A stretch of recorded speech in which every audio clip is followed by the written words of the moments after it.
अस्सलाम वालेकुम वरहमतुल्लाहि वबरकातुहू।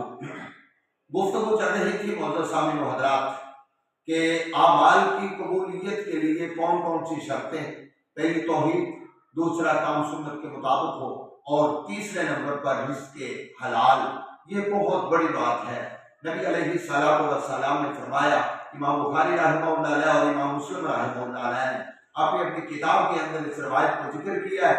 रवायत के रावी सैयदना हज़रत अबू हुरैरा रज़ियल्लाहु ताला अन्हु है, फरमाते हैं, मन तसद्दक़ा बिअदल तमरतिन मिन कस्बिन तय्यबिन वला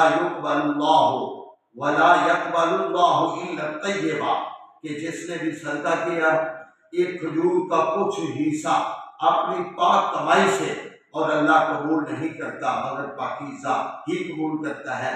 फ़इन्नल्लाह यतक़ब्बलुहा बियमीनिही सुम्मा युरब्बिहा लिसाहिबिही कमा युरब्बी अहदुकुम फलुव्वतुन हत्ता तकून मिस्ल जबल।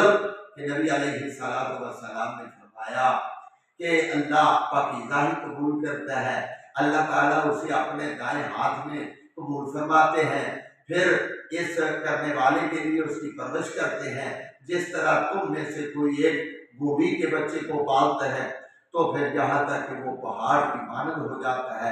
तो इसलिए खालिस जो है, हलाल का रिज़्क़ जो है, वो ही अल्लाह के यहाँ काबिल कबूल है। दूसरा अल्लाह के यहाँ कबूल होता ही नहीं है, क्योंकि अल्लाह कबूल ही वो करते हैं जो पाकीज़ा में से है।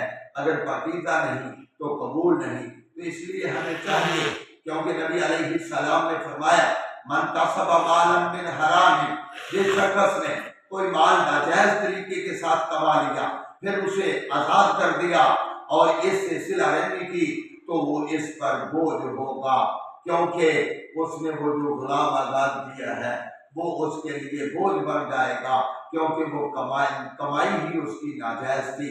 अगर जायज होती तो फिर फायदा हो जाता। या अय्युहन्नास इन्नल्लाह तय्यिबुन ला यक़बलु इल्ला तय्यिबा। अल्लाह करीम तो सिर्फ पाकीज़ा को ही पसंद करते हैं। तो अल्लाह मुझे और आप सबको पाकीज़ा और हलाल रिज़्क़ इस्तेमाल करने की और खाने की तौफीक अता फरमाए। व आखिरु दावाना अनिल हम्दुलिल्लाहि रब्बिल आलमीन।